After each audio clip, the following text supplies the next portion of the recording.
Here are all the best books I've read so far in 2022.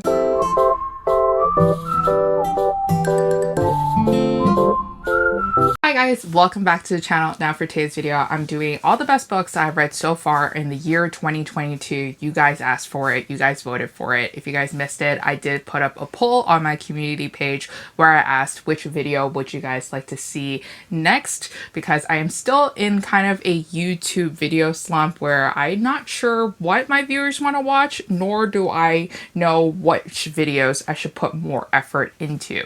So I had three choices. The first choice was obviously best books I've read so far this year. Then the second choice was actually books that are recommended for summer vacation, meaning for people who may not have time to go on vacation this summer, people who want to save more money and not want to do international travel. So these books will focus on international travel, or just books for people who are not yet comfortable for international travel and are still kind of conservative with their travel plans because we're still kind of in a pandemic situation. The third choice was Asian book recommendations, especially for this month, which is the Asian American Pacific Islander month. I love to give recommendations on diverse reads, especially books that are focusing on my culture, because obviously those are the books that I'm most familiar with. They have characters that I relate to the most. So you guys voted for this one first, so let's go ahead and jump into all the best books that I've read this year. Okay, so the first book that I want to talk about is this one called Heiress, apparently, and it's by Diana Ma. I have my little bookmark that's still in here. I finished reading this book this month because I realized that we were already midway through May, and I haven't read too many Asian voices yet this year, so I wanted to pick up something quick and ASAP so that I can do a good representation and spread awareness on Asian Americans. So Heiress apparently is actually a Chinese American story. It involves our heroine, who is a teenage actress. She hasn't made it big yet, but she has booked a couple of roles and she wants to get more serious. So she actually moved away from her family in America and moved all the way to Los Angeles, where she lives with a couple of roommates, where she also does a lot of auditions and things like that. Her parents are always pushing her to go to college so that she can get a proper job, but she is still adamant that she can achieve her goals of becoming a successful actress. She gets casted into this Asian American blockbuster movie, and the movie set is in China, so she has to go to China. Her parents have warned her to never go back to China or never to touch foot in China, and she never asked why. So she lies to her parents, says that the movie's gonna be shot in America, and she sneaks her way into Beijing. It's there where she learns about her true family. This is like a very obvious spoiler. It's called Heiress. So she basically comes from a very affluential family, and there's a lot of drama in it. There's a lot of like fun scenes where she's acting on set, but then she's also offset and she's mingling with the socialites in China and she's falling in love and things like that. I really like this book because it had really great representation of what it meant to be Chinese American, and the Chinese culture and history in this book was so rich and so good. I absolutely adored it, and I gave this one a 5 out of 5 stars. This is a series, so book number 2 already came out and I can't wait to get my hands on book number 2. So definitely go check this one out. Okay, so the second book that I want to talk about is actually this graphic novel by Julia Quinn. This one's called Miss Butterworth and the Mad Baron, and this is also illustrated by her younger sister named Violet Charles. If you guys didn't know, Julia Quinn is the author of the Bridgerton series that is very famous for the series on Netflix. And also, I just wanted to also note that Violet Charles is actually Julia Quinn's late younger sister. A tragedy happened last year where she lost her sister and her father, and then also her brother-in-law in this drunk driving incident, and it's really sad. It's very devastating. So I had to pick up the graphic novel that is based on a book that has always been mentioned in the Bridgerton series, the Bevel Stokes series, and also the Smythe Smith series. So basically this novel has been mentioned a lot by those characters in series in Julia Quinn. It's a make-believe novel, and they finally brought the novel into life, and it's hilarious. So when I first started reading this graphic novel, I read it for the historical romance readathon that I'm hosting interesting with my friends Jessica and Lacey. And when I first started it, I thought it was like bizarre. I thought it was so weird. I didn't think that it was going to be something that I would like. I thought that I wasted a lot of money on this book because I spent around $25 for a graphic novel. But halfway through, when the romance started developing, when the mystery started unraveling, when we were getting deeper into the plot, that's when I started to thoroughly enjoy it. I also really liked like the conflict resolution and the mystery behind it too as well. So I had to give this one a really high rating, and I would definitely recommend you to check this book out. If you guys are not a fan of graphic novels, maybe borrow this from the library first. Okay, so the next book that I want to talk about is an indie published historical romance. This one's from Calloway, and this one's called The Viscount Always Knocks Twice. Now, this is the book that I desperately wanted to read in her series of the Heart of Inquiry series. I think this is like book number 3 or maybe book number 4 in the Heart of Inquiry series. No, it's actually book number 5 in the series. And this couple was obviously introduced earlier on in the series, so I was just kind of like reading that series really quickly just so I can get to this couple. So this one involves our heroine who is going to fall in love with her best friend's older brother, and they are polar opposites. Violet is our heroine. She's very energetic. She likes to solve mysteries. She gets herself into a lot of trouble. Meanwhile, her best friend's older brother is the opposite. He's stoic, he's starchy, he's grumpy, he wants to follow the rules, and he thinks that she is going to pull his younger brother into scandal, into a lot of trouble. So he's kind of always there reprimanding her and making her feel that she needs to control herself around his little brother, and she sticks up for herself. She's very strong, and their relationship is so cute because they start to realize that there is a lot of things that are happening that is very dangerous, and then now he has to protect her, and meanwhile she doesn't want protection because she feels like she can handle things herself. So if you like historical romances with a lot of tension, with a lot of sexual tension too as well, and a lot of steamy scenes, definitely check this one out. I really enjoyed it, and it definitely had a lot of action and mystery that I also really enjoyed as well. The next book that I want to talk about is this one called Luck Bridesmaid by Alison Rose Greenberg. Now, this is a book that really thoroughly surprised me. I didn't think that I would like this book that much, mostly because I've never heard of the author before. I didn't really know what to expect, but I fell in love with it as soon as I turned on the audiobook. This book is not really a romance novel. It's more of a women's fiction novel, but I loved it so much. I love women's fiction, by the way. I don't think that people who kind of reject women's fiction without trying them first is fair. So I feel like if you guys like romance, but not necessarily like a perfect happily ever after, I think you guys need to pick this one out, because this one involves our heroine who has a really nice relationship with her partner, and they kind of date for a very long time until, you know, realistic circumstances actually break them apart, and then now they can't be together. But the problem is that they're both invited to her best friend's wedding, and she herself has been a bridesmaid for a long time. So think of the movie 27 Dresses, which involves our heroine who is a bridesmaid for 27 times but never the bride. And during those times that she is like the maid of honor, she realizes that the couple's marriage never lasts as long. So she really doesn't want to be her best friend's bridesmaid or maid of honor because she thinks that she has this curse.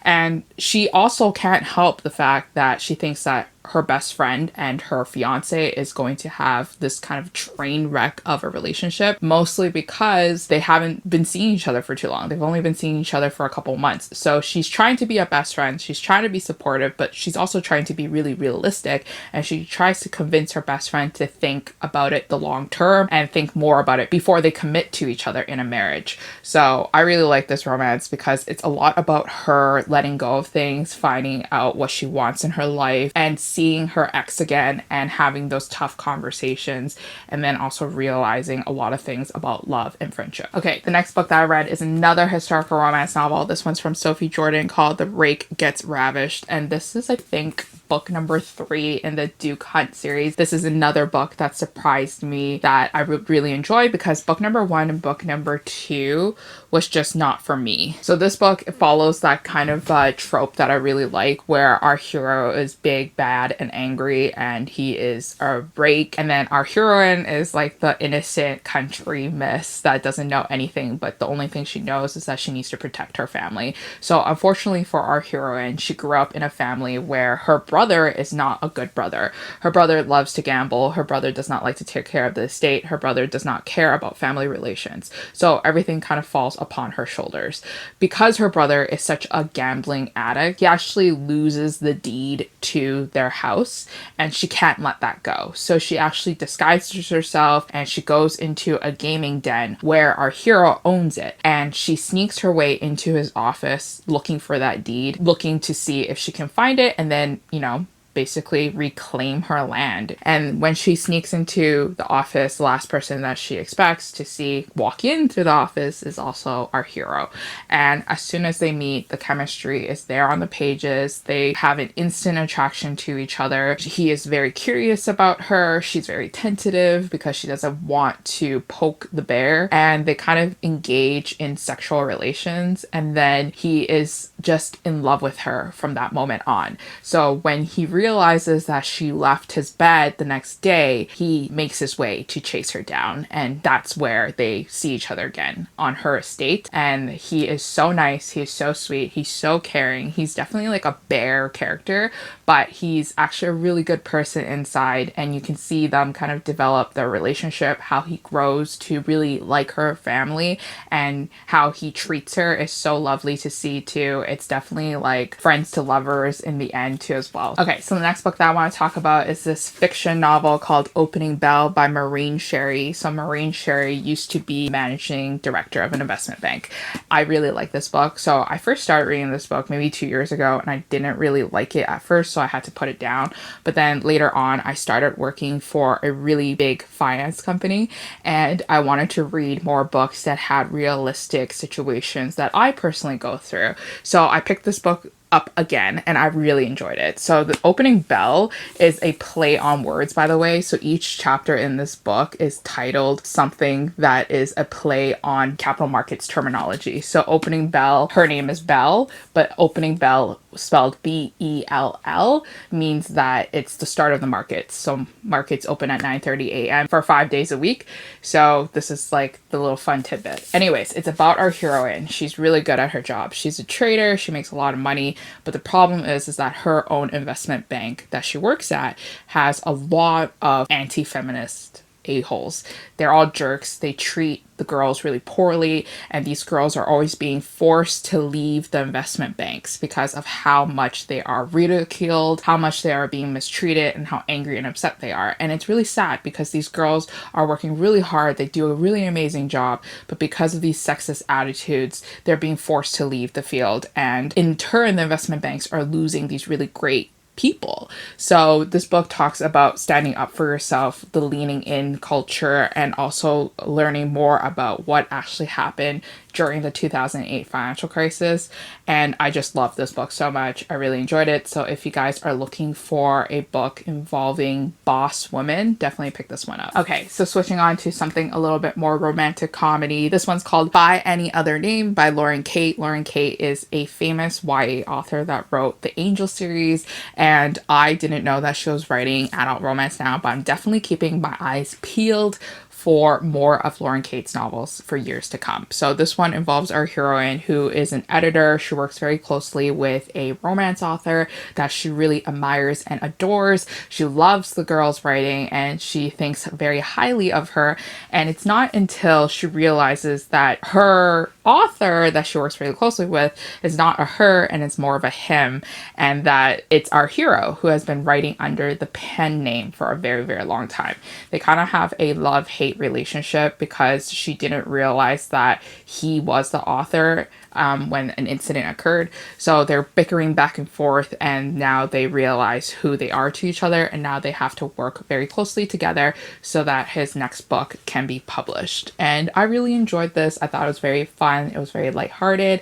It was romantic comedy, and it was a very short novel. So it's something that you can definitely pick up and read in one weekend. Okay, another book that I really liked is this one called The Singles Table by Sarah Desai. I've talked about some of these books already in my April wrap-up. If you haven't watched my April wrap-up yet, definitely go check it out. But The Singles Table was mentioned there because I read it last month. I really thoroughly enjoyed this one. So this one is a sunshine grumpy trope. Our heroine is obviously the sunshine character. So our heroine is a lawyer for this like matchmaking app that's like mentioned in like book number 1 and book number 2. So this is like book number 3 in Sarah Desai's world, but you can read them as a standalone. Our hero is a security officer for the stars, and they both meet each other at like these big Indian weddings at the singles table, which is obviously where you go when you don't have a partner with you to attend that wedding. And the family wants, you know, you guys to mingle so that you guys can date, and then hopefully the next wedding is yours. So this involves them having this kind of like really nice frenemies to lovers romance. Like they're friends with each other, but they often tease each other a lot. It's really cute. It's really sweet. She makes like this agreement where she's going to try to set him up with someone, and then he will try to introduce celebrities to her because she's like obsessed with these celebrities. And then he is also hiding a secret, and the secret is that he's really secretly attracted to her, and he actually wants to only date her, but then he himself thinks that he's not worth her, or he's not worthy of her, because he comes from a military background and he suffers PTSD. So if you guys are looking for a hero who is a big teddy bear, who is so sweet and so caring, who thinks a little bit less of himself because of things that happened in the past, but watching their relationship grow and them becoming stronger together, definitely go check this one out. Another book that I read that I really enjoyed is this one called Electric Idol by Katie Roberts. I freaking love this series. I know my friends don't really like this series as much, but I really do. This one follows a heroine named Psyche and her relationship with Eros. So these are Greek mythology retellings set in the contemporary times. They are gods themselves, but they are just in the present time. It's really hard to explain the world that Katie has built, but I really enjoyed this one too as well. So Eros is sent by his mother Aphrodite to kill Psyche, and then they meet each other at a party, and then Eros is kind of like a shunned beast of a character. Nobody wants to get anywhere near him. Everybody kind of looks down at him. Everybody doesn't think that he is equal to the other gods, and nobody cares about his well-being and things like that. So when he shows up kind of like injured, Psyche is like the first person to jump on top of him to like clean his wounds and to make sure that he is doing okay. And Eros is shocked by this because he's never had this like love and affection before, so he's kind of like intrigued by Psyche, and it's only until like his mother tells him that like she is the next person that he needs to kill does he kind of think about his decisions in life and think about the repercussions and things like that. So he grows really attracted to Psyche, and he realizes that he can't kill her, so they both decide to fake date / get married. So this is like a fake marriage romance where they both tie the knot and then they both suffer the repercussions together, and there's like mystery, intrigue, there's action in it. It's a kind of like a darker tone romance. I wouldn't say it's like a dark romance, but I really enjoyed it, and I can't wait for more from Katie Roberts and this series. Okay, so switching back to another finance related book. This one's called Breathe In, Cash Out by Madeline Henry, and I really like this book.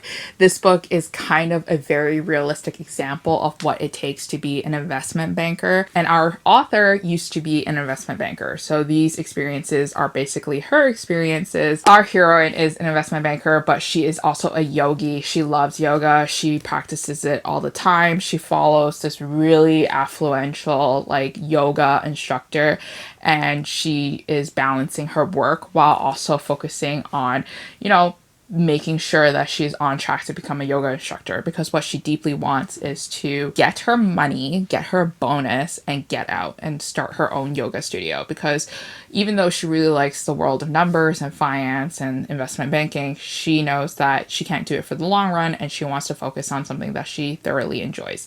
So she's just going to keep her plans low key at work, and she's just gonna try to balance two lives. But oftentimes there's situations in these novels that will make your stomach turn because of how her job just demands so much from her, and how she loses chunks of her identity to this job. And then also she ends up meeting the affluential yoga instructor that she really admires, and she quickly realizes that not everybody is who they seem or who they appear to be on social media. It was thrilling, it was interesting, it was really good, and I really enjoyed it. So another book that I want to talk about is this one called One Night on the Island by Josie Silver. You know, I really enjoyed this book. It was one that surprised me again, so maybe that's why it's on my best books so far list, but it's definitely like an honorable mention, because if you are looking for a novel with the same fluffiness and cuteness this as an Emily Henry novel, this is the one for you. I don't know who inspired who. Maybe Emily Henry inspired Josie Silver, maybe Josie Silver inspired Emily Henry, but these two people, our two characters, are forced to live together in this like one vacation stay house, and they both hate each other. It's an enemies to lovers romance turns to friends to lovers, and it's like so freaking adorable and so cute in the way that they try to not interact with each other. They set up boundaries in the house so that they never see each other, or that they never really like interact too much with each other. But at the same time, during their stay, they get to know each other through a very cute method. And I'm not going to spoil it because I want you guys to read this book and to see it for yourself on how cute they are. It's very realistic towards the end. I wish that the ending had a little bit more meat to it so that I can get proper closure. But regardless, I really like this book because it was just realistic. They didn't try to gloss over the ideas. They didn't try to gloss over the fact that our heroine deals with very toxic friendships, and then our hero himself deals with his own internal issues with trying to get over his ex. So I really like this book. Definitely go pick this up if you guys are looking for a realistic, cute, contemporary read. Okay, so another book that I want to quickly talk about is an indie romance novel that is sports themed. I know it's sports. I usually don't read sports romances, but in January, and I never talked about these books ever on my channel yet, but I will soon.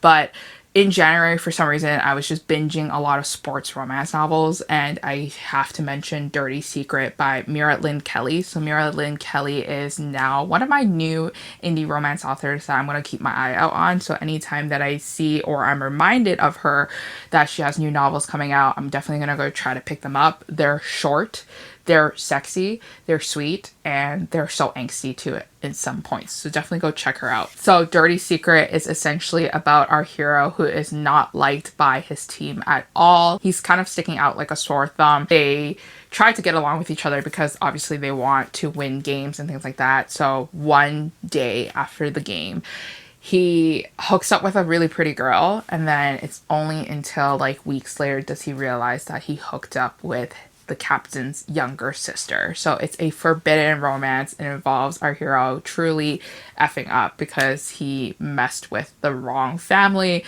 But our heroine is so strong, she's so sweet, and she definitely stands up for herself, and she definitely advocates for what she wants in a relationship. I really enjoyed this one. It was definitely a very quick read. Okay, and then another book that I wanted to talk about is this novella that I read. I read a lot of novellas this year, but I don't want to focus too much on all the novellas I read this year because I feel like, I don't know, like I know a lot of people like romance novellas, but I don't feel like a lot of people like to watch reviews about romance novellas. I don't know, try to convince me otherwise. But there's this one called The Four Leaf by Lee Jocott. Jeez, I don't know how to pronounce her name. But this one is a second chance romance. It completely like impressed me. It swept me up in the romance. So it involves our hero and heroine who have been best friends growing up, and then our heroine decides to take the plunge and tell him about her true feelings, only for him to reject her, and then her heart just breaks and shatters.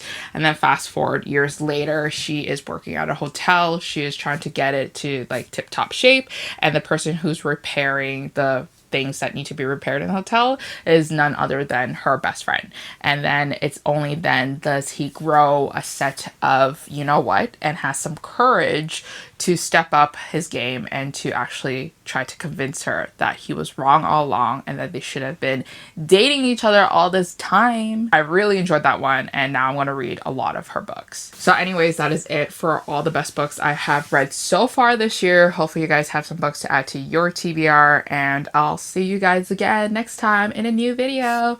Bye.